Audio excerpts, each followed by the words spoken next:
Children are naturally present with their emotions, viewing the world with wonder, optimism, and enthusiasm. In this episode, we'll see how the natural child is soul murdered as it tries to adapt to an abusive environment. We'll explore the brain's function in numbing out this early emotional pain and embark on an uncovery process as we reconnect with original repressed feelings.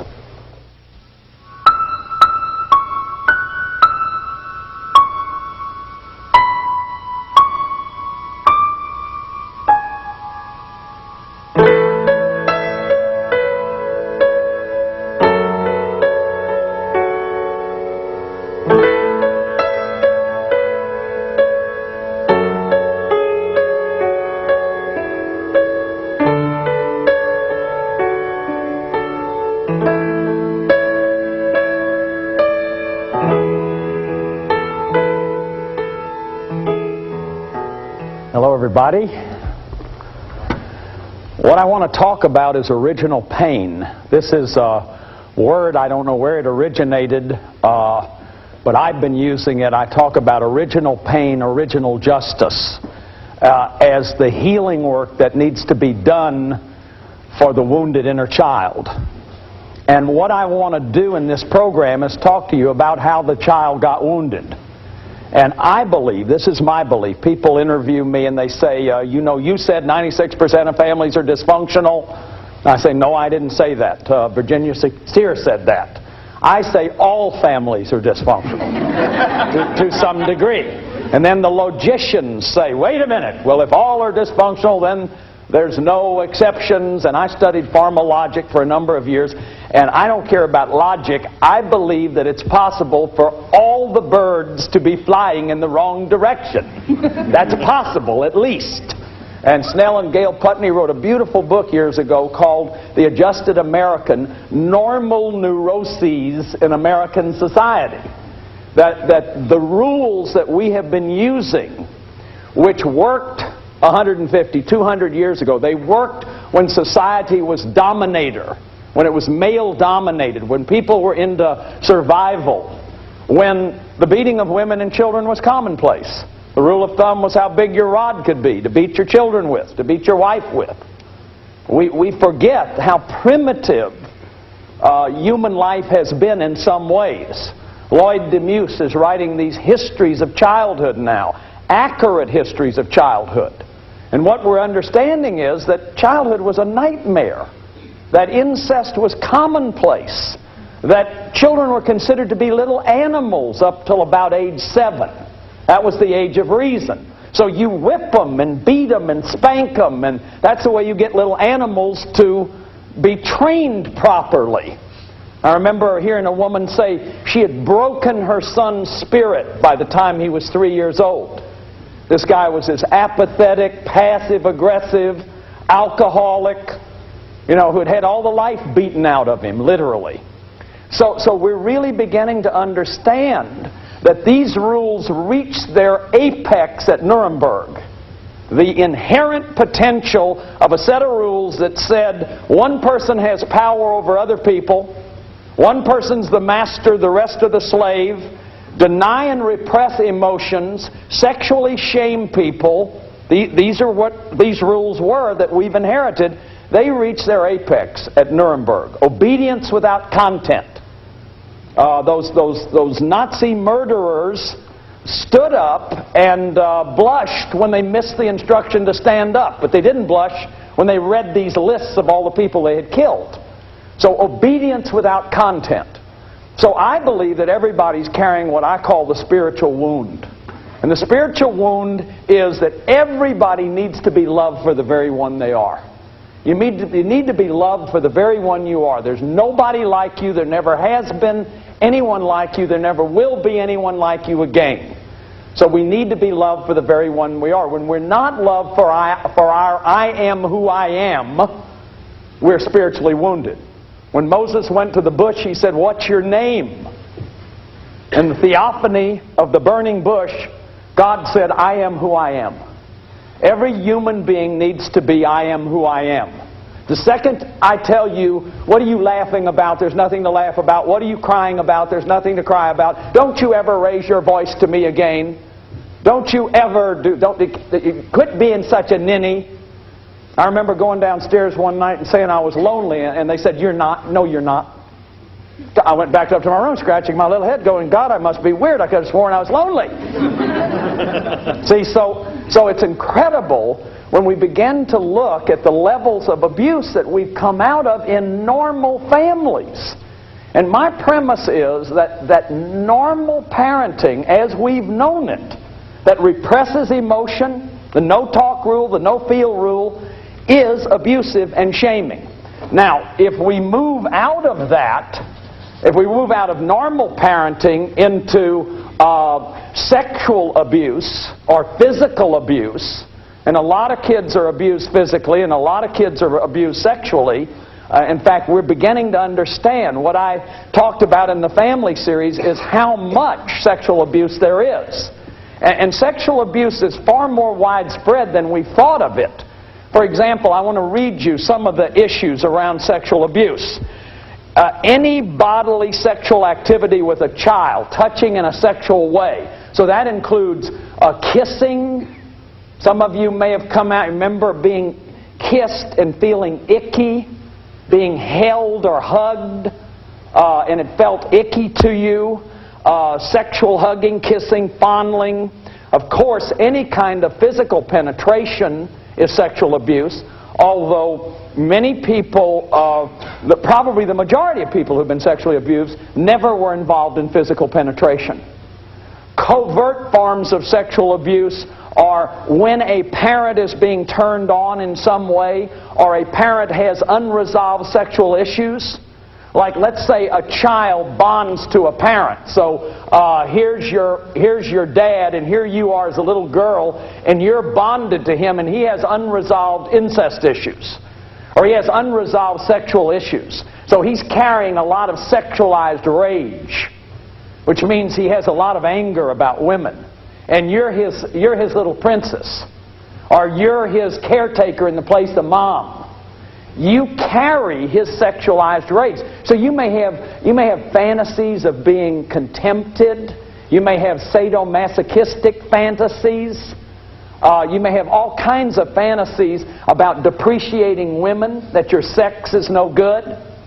There are forms of incest that have to do with voyeurism, being looked at in ways that make you feel uncomfortable. There are no boundaries in your family. You can't lock the door in the bathroom. Exhibitionism. There's a nudity going on that embarrasses you. See, the cue is children. Parents need to look at children and let them take their cues from their children. The children need to let us know, and they will. They'll blush. They'll be embarrassed. Children need privacy. Now, in the program on the preschooler, Reclaiming Your Preschooler, I'm going to talk about non-physical incest. When in a family system there's dysfunction in the marriage, and let's say the boy child is bonded with his mother, and mother's an untreated incest victim, then he becomes his mother's surrogate, and he carries her untreated incest. She may not even be fully aware of the sexuality that's going on. One of the rules of thumb is whenever one of these kids is more important, let's say this daughter is more important to this husband than his wife, this husband is more important to his wife, or this son is more important to this wife than her husband, you have non-physical incest. So it's very, very important that we understand that there is a wide range of sexual abuse. There's also physical abuse. Slapping. In the family series, I talked about an open hand on a closed bottom. I don't believe that anymore. I don't believe it is ever useful to hit a child. And then to hit them with hairbrushes and belts and fly swatters and make them go get their own weapons of torture and to threaten them. I was driving along with a head of a psychology department at a university, and he started trembling. He looked across the street and he saw a police car. I said, "What's the matter?" And he said, "My mother used to take me down to the police station and tell me that's where she was going to put me." I've had workshops where I asked people, how many of you were burned to show you the fires of hell, what the fires of hell feel like? Incredible number of hands go up. So the level of abuse is just, it's absolutely uncanny when we think about it. Now, the family system, enmeshment, like when this marriage is dysfunctional, where there's an intimacy vacuum. See, nature abhors a vacuum. The children will try to fill in the vacuum. So in a family system, let's say Jack and Jill get married pregnant and they have Susie. Susie may be a lost child. That is, she's the child that the way she can matter in that family is by getting lost. Or this child may be the hero child. Or this child may be the scapegoat child. All of these are forms of enmeshment, family system enmeshment. Meaning that as the children fill in for this dysfunctional marriage, or those of you who saw the family series, I had the big mobile, this beautiful mobile that Trudy Sween created, and I'd go over and touch the mobile and show you how if one part of the system is affected, all the parts of the system get affected. So when we begin to look at the family, enmeshment is one of the ways that you were spiritually wounded. Because like I was a star in my family. I was the president of every class. But this is the way that I had to give up my reality. And in a later program on championing, I'm going to talk about what to do about these rigid family enmeshment roles where you lost your true self. And it's very important that we learn that, that our inner child may be hidden under these kinds of enmeshments. And that we need to decide what parts of these roles we want to keep playing. Because I went to be a priest. That was another way to be a star. I was a therapist for a number of years. There was another way to be a star. And caretaker was another role that I had. So it's very, very important that we understand physical abuse, sexual abuse, family enmeshment, all as forms of spiritual wounding. And then in the program on infancy, in the program on toddler, in the program on preschooler, I'm going to talk about neglect of your developmental dependency needs. And I'm going to spend some time on every one of those programs to show how when you don't get your developmental dependency needs met, you grow up to be an adult child. You grow up to be a child who didn't get his developmental needs met. And when I don't have my developmental needs, all the kinds of things that I've talked about as to how the child contaminates your life are going to be there. A lot of that questionnaire that I've given in a previous program and will give you in other programs are about not getting your needs met as you grow up. Like you didn't get your infancy needs met. So you have a lot of touch needs, or you have a lot of trust needs. You didn't get your toddler needs met, so you can't say no. You're manipulated by anger. You don't know how to resolve conflict. You have a fight, you don't talk for 2 years because you have no conflict resolution skills. That's all about developmental dependency needs. Now, emotional abuse, it's all emotional abuse. It's all emotional abuse. If you're being incested, you're being emotionally abused. If you're being physically abused, you're being emotionally abused. And remember, in a previous program, I talked about that was the way, that abuse is the training for addiction. Because when you're being abused, you're being taught power, control, shame, secrecy, fear, distrust, distance, and the numbing of emotions. Those are the basis of relationships. That's what you're being trained to believe. And you begin to confuse that with love. Now, it's very important that we understand that emotions are primary. The primacy of emotion. That our emotions, the emotional brain develops before the thinking brain. That in the limbic system is there. We have 131 million addicts in the United States. Those are all emotional diseases. See, we wonder, why do we have so much addiction? Because we programmatically and systematically repress emotion. And I'm telling you, you can grow up and be in your head and not even know how bad you feel. You can grow up and be in your head. I survived getting in my head. Now, emotion is primary. It moves us. It's energy. Our anger moves us to fight. Our fear moves us to flight. Our sadness moves us to tears. According to Montague at Princeton, we are the only animals who weep. Other animals cry, but they do not weep. They do not shed tears. That tears discharge energy. And when we see later in this program the original pain work, the segments that I've got of people doing original pain work, what you're going to see, people discharging energy because this energy has been blocked. You're going to see a woman working on her anger that was blocked at 5 years old, and that she's still a 5-year-old when she gets around her mom, because she's never been allowed to express her anger. She's never been allowed to express her sadness. A lot of men have repressed, frozen grief. A lot of us can't celebrate because all of our emotions have been... See, if your fear and your anger and your sadness are all repressed, it's going to be hard to get to your joy. I can remember standing in Las Vegas, hitting sevens on the slot machine, standing there, but everybody around me was jumping up and down, but I'm like frozen. It's like I can't get into it because this energy in my body is not there. It's all frozen. Now, of course, when I drank, when I ate pills, woo, could I let that energy out? See, it's why Carl Menninger said that alcoholism is like a man on fire running into the sea to put out the fire, but drowning. It's a disease of a disease. That the root of the disease is not healthy shame, which is our limits when children blush or are embarrassed. That is, they're caught with their pants down. They're caught exposed. This is a natural human emotion. Problem in English is we only have one word for shame.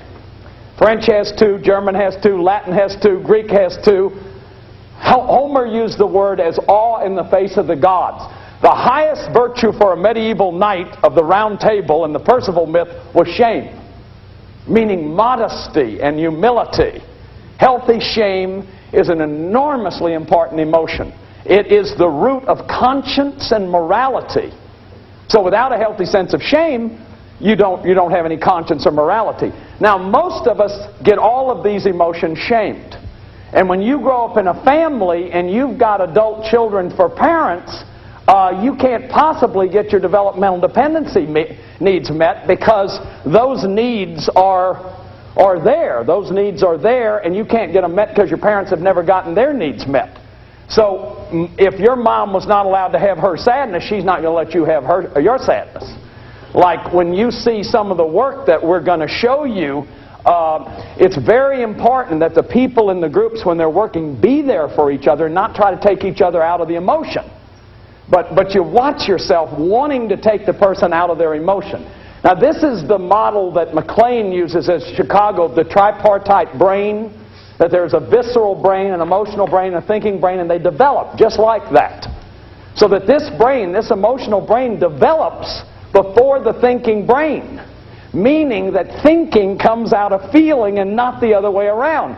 That's why toxic shame, in my belief system and in my treatment work, cannot be cured with rational emotive techniques. You can't stay up in your head and cure stuff that's down here.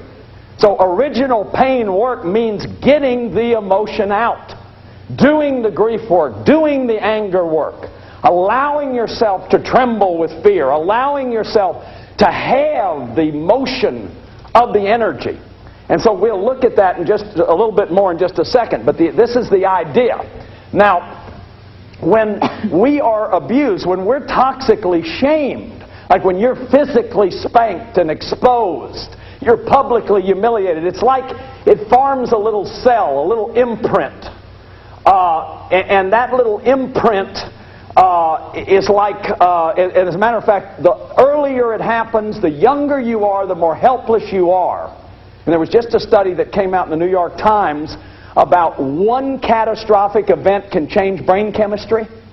The more helpless you are, it's like it imprints the brain. Children internalize their parents at their worst. They internalize their parents at their worst when it's the most scary, when it's the most shaming. So that imprint, and then let's say there's something else that happens, you're screamed at, and there's something else that happens, and these are like little black cells, they're like holes, they're like black holes is what I meant, they're like black holes in space, and they have an energy, and they begin to interconnect, and they form scenes what Sylvan Tompkins calls governing scenes. In a later program, when we talk about championing the child, we're going to talk about going back and redoing these scenes. Because these are the scenes that get acted out. These are the scenes when I talked about the adult child. I talked about this little kid reenacting. He keeps trying to find a daddy. He keeps trying to find a mother like he never had. He keeps reenacting those scenes because that trauma, the trauma in his life is imprinted there in his brain. And until he grieves it, until he cries, until he beats the bataka stick, until he expresses the anger, it's all imprinted in there. And remember, if emotion is energy, where does the energy go? It goes into our body, into our muscles. Our bodies carry the pain. I remember Alice Miller, your body will present its bill. You can be in your head and not even know that all this sadness and this rage is going on inside of the emotional brain because you got in your head. And you survived in your head. Like a lot of people who define themselves as codependent adult children buy a lot of books. Why? Because we're going to read ourselves into recovery. Right? So there's a door that says heaven, there's a door that says lecture on heaven, and we're all lined up for the lecture. Because we're going to try to figure this out before we go there. We wouldn't just want to go there. And when you grow up in a family where there's a lot of craziness going on, boy, there's nothing to figure out. It's just crazy. But the child's always trying to figure it out. Jane Middleton Moss describes a little girl comes in at 3 o'clock and from school, Mama, can I have a peanut butter sandwich? Get out of here, you little brat. The child goes out, comes back an hour later, Mama's had 3 drinks. Mama gives her an icky kiss. The child's going, whoa, what did I do the second time that I didn't do the first time? At 6 o'clock, Mama's had a bunch of drinks. She's kissing her and telling her she's going to buy her a 10-speed bike. The kid's going, whoa, I've got to figure this out. How did I walk in the third time? I'm going to try to figure this out. By midnight, Mama's passed out. The next morning, the little girl goes in to get her 10-speed bike, and Mama says, get out of here, you little brat. She's got 5 mothers. It gets real crazy. It's like getting in a movie in the middle and you don't know the plot. You don't know what's going on. So it's very, very scary. So this person with all these imprinted scenes, if they're unresolved, there's no way this shame-based dad or this shame-based mom isn't going to act this out. And isn't going to act it out on the children, and the children are going to be toxically shamed. That's the word I use. Since we don't have a word in English, I talk about healthy shame, which is knowing your limits, which is the permission to be human, which is I need help, which is I can make a mistake. In one of the programs, I'm going to talk about new rules. And one of the new rules, it's okay to make a mistake. Or any of you are in 12-step programs, when we're wrong, promptly admit it. It's okay to make a mistake. We don't have to be perfect. We're going to get some new rules. We need some new rules. And we're going to have to work out these scenes, and the way you work out these scenes is by grieving them, by getting the energy out of your body. If you don't work it out, you act it out, or you act it in. That is, I do to myself what was done to me. My book hit the New York Times bestseller list. The Voice says, it'll never last. The Voice says, wait, now they're going to read it. And the clinicians will start criticizing it, and they're going to find out. See, because when you're shame-based, it's always like this hunter is coming, and he's going to catch you. You're going to get off guard one day, and they're going to catch you. And they're going to find out that you really are flawed and defective. Because that's what toxic shame feels like. Now, when you've been screamed at a lot or hit a lot when you're a child, you have these traumatic imprints, and it's just too painful. It's just too painful. What happens is you become hypervigilant. This was the study in the New York Times. That catastrophic experience, it almost like it presses the on button of the catecholamines, these hormones that prepare you to fight or flight, and it just stays on. So you're easily startled. You have all the symptoms of post-traumatic stress disorder. And a lot of adult children do. We carry the same symptoms as post-traumatic stress disorder victims. We're hypervigilant. We're easily startled. I remember a few years ago being in a casino in Las Vegas. I'm talking about that several times here. And somebody came up to me, my brother said, they don't have our reservation. The airline doesn't have our reservations. I said, what? The airline doesn't have our reservations? You've got to be kidding. It's like, no big deal. Come on. But that hyper-vigilant part of me, it's like that adrenaline surge is always going. And I fire that old frightened feeling. So what happens is, and this is one of the theories of what are called ego defenses. There's a guy named Melzack that has presented the theory of what he calls neuronal gates. And he says you can close the doors to these brain systems. You get up here in your thinking brain and you can close the door to your emotional brain. So you can get up here in your head, okay, and all these storms are going on down here. You don't even know that you've got this low-grade chronic depression. You don't even know you've got this rage in there because you're in your head all the time. And that's what I did. I got up in my head and survived. I became a university professor. I taught philosophy in the university. I taught Kant's Critique of Pure Reason, the teleological suspension of the ethical, and Kierkegaard, the transcendental unity of apperception. No, that was Kant. The transcendental unity of apperception, all this stuff, which, to anybody but somebody interested is very boring. But boy, and now really, I love philosophy, and those are some of the greatest minds of all time. But we've got to understand that I could have gone to my death and never known how sad I really was. And you see, when I stopped mood altering, where there was nothing else, no other way to stay in my head, when there was nothing else that I could do, I'd given up drinking, I'd given up smoking, I'd given up, well, I hadn't given up eating, but I was doing a lot. My addictions were pretty much, and then in those lonely moments, that's when that low-grade depression. When I got married, the rage would start coming out. And here was gentle John, here was good old boy John with all this rage. See, so it was like this brain, this part of my brain had cut off this part. Here's where all the original pain is. It's in this feeling brain. And in the segments you're going to see toward the end of this program, you're going to see people getting out of their head and getting into their emotions and doing this original pain work. See, first of all, when we set up these ego defenses, we go into denial, we go into delusion, and we have to be confronted with that. It's like my alcoholism is what reduced me to pain, enough pain to say, hey, I got to do something about it. My life is unmanageable. My codependency, see, I was sober about 10 years, and I realized I was still trying to control all the relationships I was in. I was in my good guy, people-pleasing act. I was never really showing my feelings. I thought I was this wonderful dad, but I wasn't modeling any feelings for my son because I still wasn't in my feelings. I was doing counseling with people, but I guarantee you if you got in a feeling, I'd get you out of it. I'd reframe it for you, or I would say, how long are you going to hold on to that? Or I had all these wonderful ways, and I was taught that to do that because, see, even our therapeutic models can be a way to avoid this emotional stuff. What we found in my treatment center at Ingleside Hospital is that if you haven't done the work, you can't take somebody there. You can't walk this walk if you haven't been there yourself. And I guarantee you, I did therapy with people for years and couldn't possibly have taken you there. I couldn't have possibly done this inner child workshop because I'd never done my own feeling work. So once we've changed behavior, once we've broken down the denial, changed behavior, if you're an addict, you've got to quit your addiction.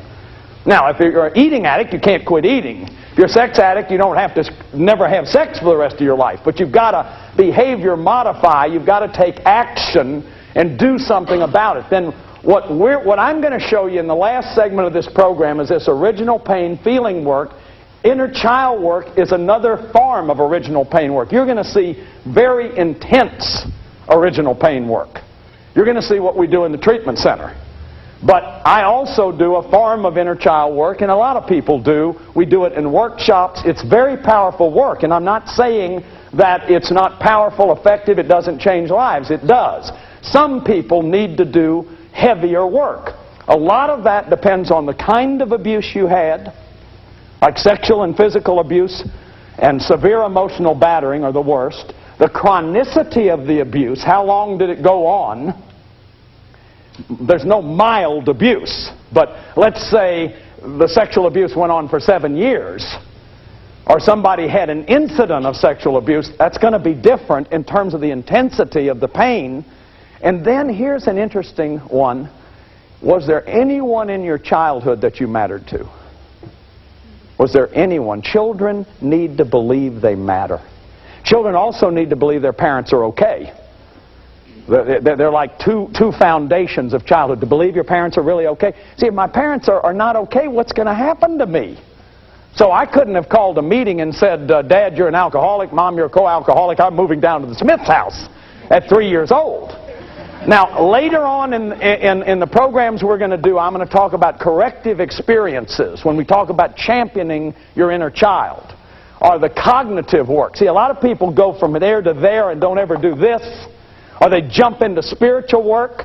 We're going to spend 2 times I will spend with you in future programs doing the spiritual work, talking about the spiritual work. But what we're going to focus on now is the original pain work. And I want to show you some segments that we taped in Houston. Jeannie Poole at the Center for Recovering Families got together 30 people. These are courageous people. They come from every walk of life. They are black, brown, white, male, female, rich, poor. And I've selected them, you know, and Jeannie helped me select people who could illustrate that these people have acted out all the different ways that the inner child acts out. You're going to see a man whose father deserted him. You're going to see a gal who was emotionally abused. Her mother never accepted her for who she was. You're going to see a gal that was incested, who's been acting that out in romance and sex addiction. And there's a wide variety in programs, in future programs. You're going to see people, bankers and engineers and people who were offenders holding teddy bears. You're going to see these people holding stuffed animals. Because what we found is that by holding the stuffed animal, you've got one right there. By holding the stuffed animal, you can begin to access that inner child. You can begin to access the feelings. See, the inner child is your feelings, your needs, your wants. So many of us who are adult children don't know what we feel. We don't know what we need. We don't know what we want. Because in those crazy families where violence was going on, or alcoholism was going on, or there was hypertension going on, you didn't have time to pay attention to your own internal cues. You were watching the veins in Mama's neck. Or you were wondering whether Daddy was going to be drunk, or whether he's going to be violent, or was he going to go into rage tonight. What was going to happen? Who was going to be controlling you? Could you have your feelings? And so you lost contact with your own internal cues. And that's another definition of codependency. It's a person who doesn't know what they feel, they don't know what they need, they don't know what they want. So we're going to focus on that original pain work. Now, I asked Kip Flock, who is the clinical director of my treatment center at Ingleside Hospital, I asked him to fly down to Houston and to do an hour of original pain work with people. And I am amazed that what you're going to see are people who knew they were on camera, they knew they were being filmed, but it's the most powerful stuff I've ever seen. That it happens even if you got cameras sticking in your face. And it's very, very powerful work. In the first segment, you're going to see Cindy. And Kip has just been talking to her, and she feels hopeless. She says, I feel hopeless. My mother will never love me for who I am. It's a perfect expression of the spiritual wound. So let's look now at the monitor and watch this work with Cindy. It just seems hopeless sometimes. Say more about the hopeless. I just feel hopeless that my mother's just, she's never going to accept me for who I am.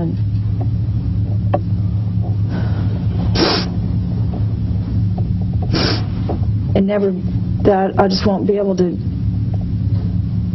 get her voice out of my head. Okay. And say what the voice is saying, the mother's voice. That you do everything for attention. And that you've caused all the problems in the family. and you're a bad person. Okay. You want to do a little work with that, boys? Okay.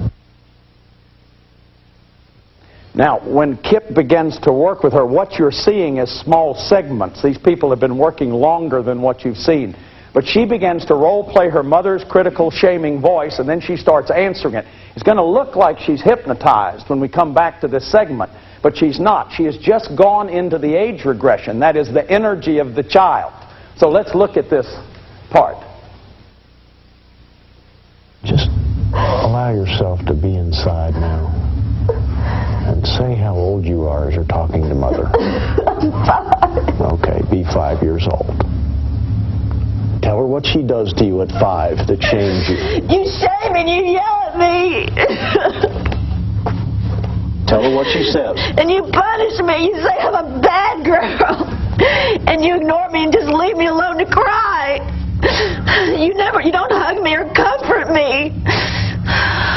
I'm just so tired of it. And I'm angry at you for that. And I'm angry at you for that. Is that true? I'm angry that you're not acting like you're supposed to. You're not acting like the mother you're supposed to act like. I want a mother that loves me, that cares, that isn't so critical. And I'm angry that you can't do it. And I'm angry that you can't do it. I feel like it's killing me. You're killing me. You're killing me. Say again. You're killing me, Mother. Again. You're killing me. And I'm going to stop you. And I'm going to stop you. Okay, stand up. Make your fist. Make your fist.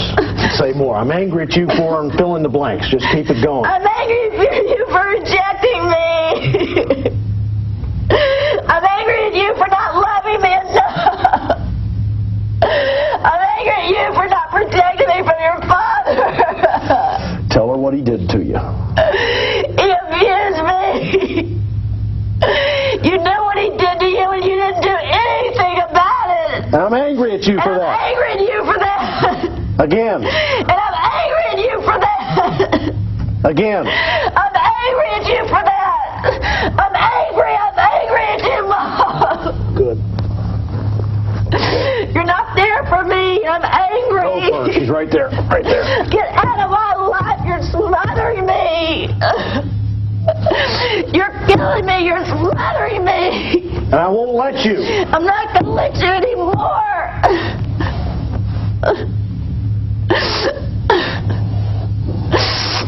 Take a breath. Take a breath. See if there's any more in there for right now.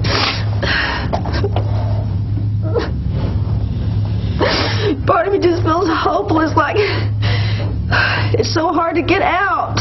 We'll stay out of that part right now and stay in your anger. Go back at her. I'm angry. I'm angry. I'm angry. I'm angry. I'm angry. I'm angry. I'm Right here. angry. Hit the bottom part. Hit the bottom part. I'm angry. I'm angry. I'm angry. I'm angry. I'm angry. More sound. I'm angry. Let it come from way down in here. I'm angry. I'm angry. I'm angry. I'm angry.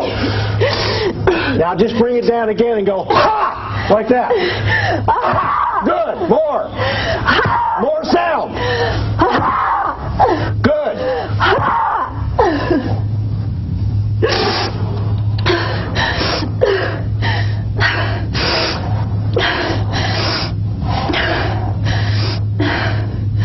I don't feel as afraid.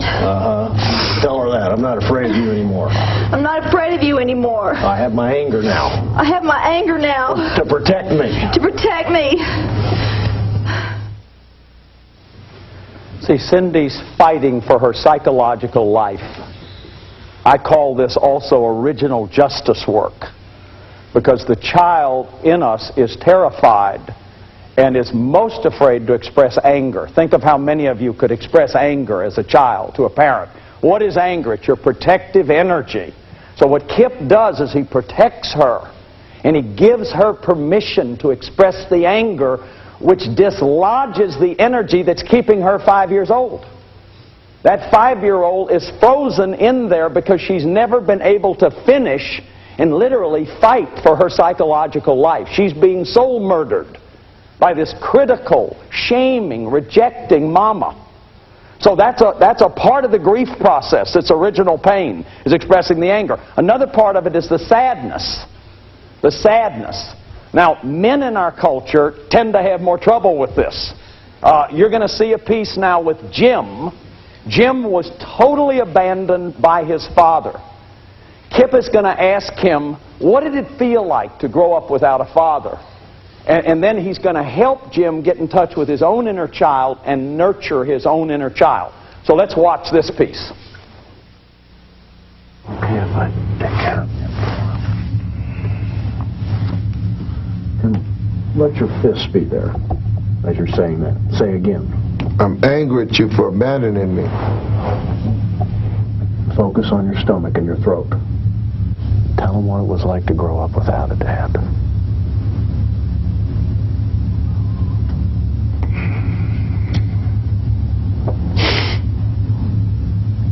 It was awful.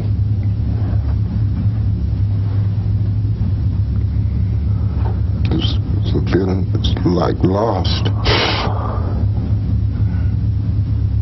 Let me know what's happening inside right now. Just lost feeling. It's just lost again. Lynette, would you come over here? Thanks. Come on over here, Jim.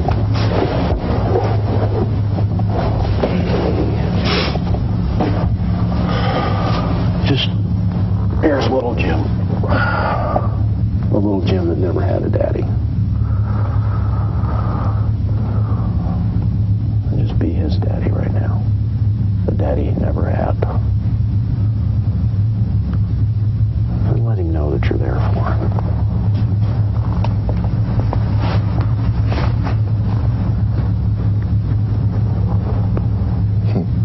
I don't know what to do. If you're okay with it, just reach over there and pull him over to you.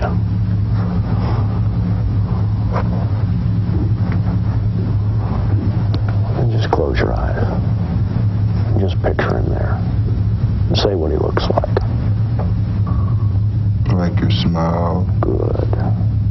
Your eyes. Maybe he needs to hear a commitment. I'm willing to be here for you at all costs. I'm willing to be here for you at all costs. I'll never abandon you.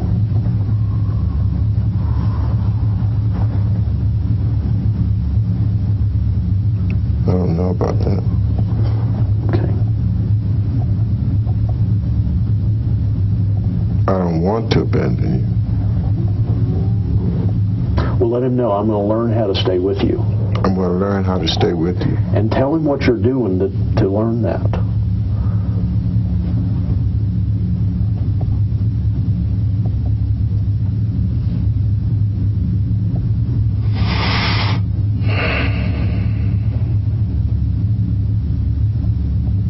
I'm in recovery. Good.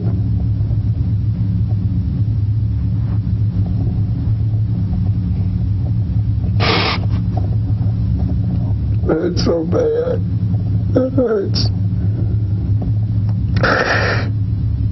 Yeah. Tell him I know you're hurting. I know you're hurting. And I'm letting you have your pain. And I'm letting you have your pain. Because I'm your daddy now. Because I'm your daddy now. See, since Jim had no father, he doesn't know how to parent, and he's afraid of parenting. What Kip does here is he takes the opportunity to teach him what nurturing parent is. He lets him have his pain and his hurt. Now, with his recovery program and his inner child work, he can learn to nurture the child inside of him. The next piece you're going to see is Rhonda. Rhonda, I talked earlier about enmeshment and sexual abuse. She's going to begin this piece by talking about her romance addiction and her sexual addiction as concealed ways of her little inner child trying to get her father's love. There's a scene here with her child where she believes she's not lovable unless her father loves her. So Kip's going to help her to get to those feelings about that. So let's take a look at that. part of my romance addiction and sex addiction and affairs with men is because I've always been looking for the Father. You know, I'm just repeating it over and over and over. And that's how come I think I wanted to drink yesterday, because I'm pretty much committed not to acting out that way. And I really haven't drank very much in my life, but that's just like trading one addiction for the other, you know. And I know that's not good. I know I'm not going to do it. But my little child inside, since yesterday, is just reaching out. Food, alcohol, or men. You know, she's going back to those things that she's used before to try to feel better. And the closer I get to taking care of her myself, like yesterday I asked her if she wanted me to take care of her, then there's a lot of fear from that. Because I'm used to, you know, I'm used to men are, I still have that fantasy that my dad's going to take care of me.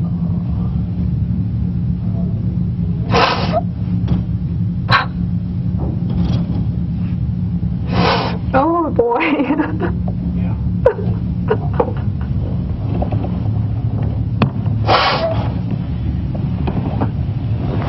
Rhonda, put Dad out here and tell him that.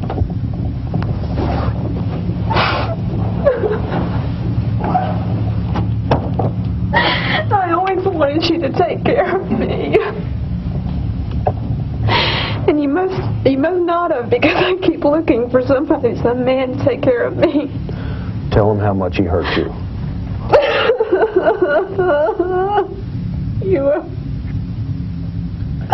You hurt me so much when you said you knew that something was going on with our family, that maybe there was some sexual stuff going on with me and Pop.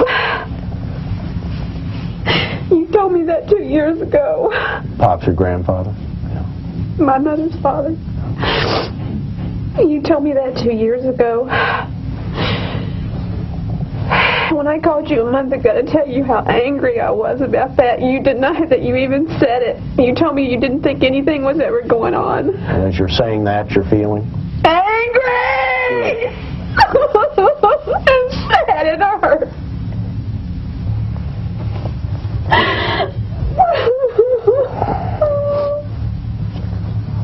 Okay. Run over here. Run over here. And be the little girl that wants to change Daddy. I don't want you to scream at me anymore. Okay. I want you to talk to Rhonda right now. Tell her you've got to get Daddy to love you.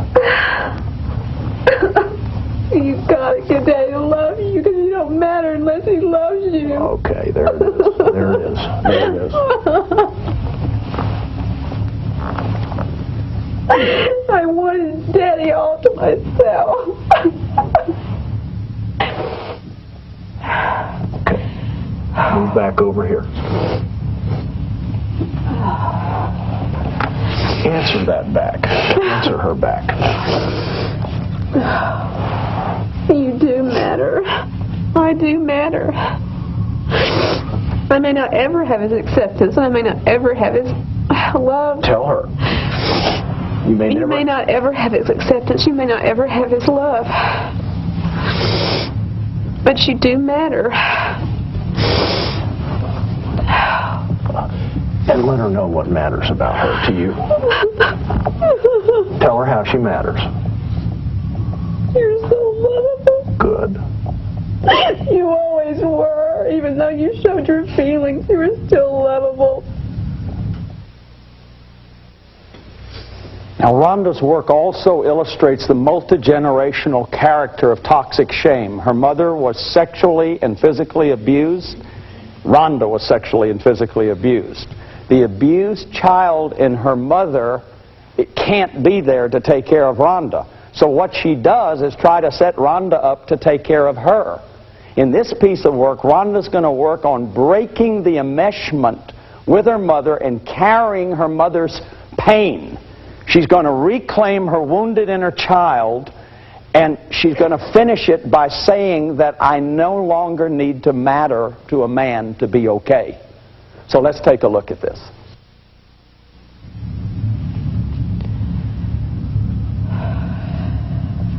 say what you're experiencing right now.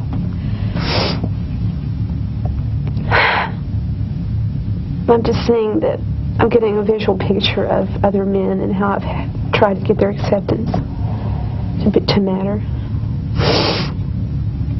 And I learned it real well from my mother, too. Of course. Who was also incested by the same man, by her father.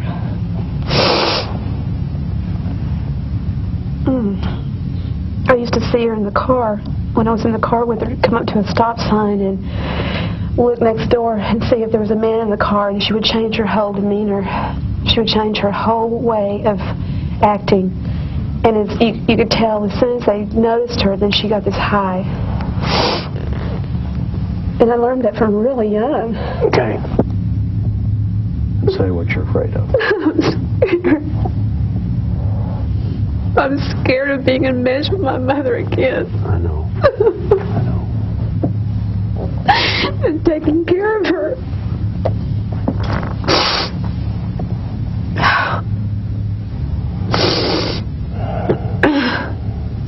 I've been able to figure out over the last couple of years what happened to my mother.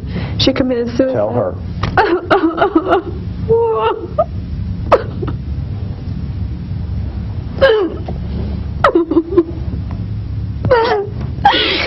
This is what I'm doing here today. Right. Mother, I've been wondering why you committed suicide. I didn't know until I started working on my incest work, and I realized that you were incested by your father.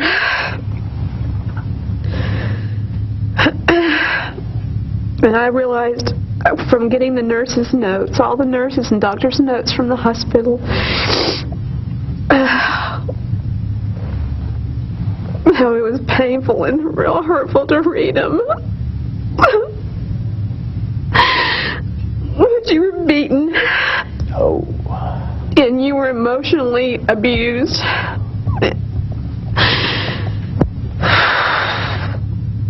And somehow I feel responsible for that because I've always felt responsible for you. You made me feel responsible for your pain. Tell her.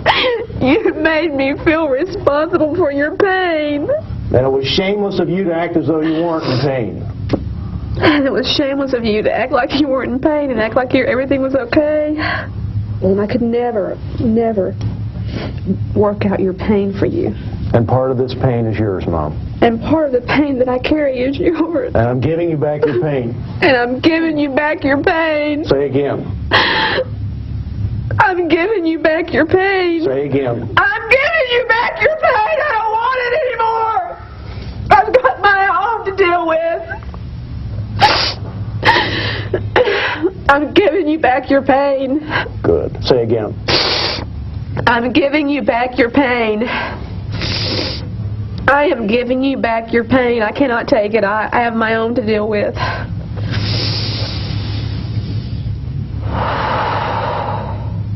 And I don't need attention from men to matter. And that feels good to say that. Say, I feel good saying that. I feel good saying that. Say it again then. And I feel good saying that I don't need attention from men to matter. Rhonda's work is illustrative of the fact that we're not trying to blame parents. We're trying to finish. We have to demythologize them and see them for the wounded people they were. Jim, Rhonda, Cindy have all been soul murdered.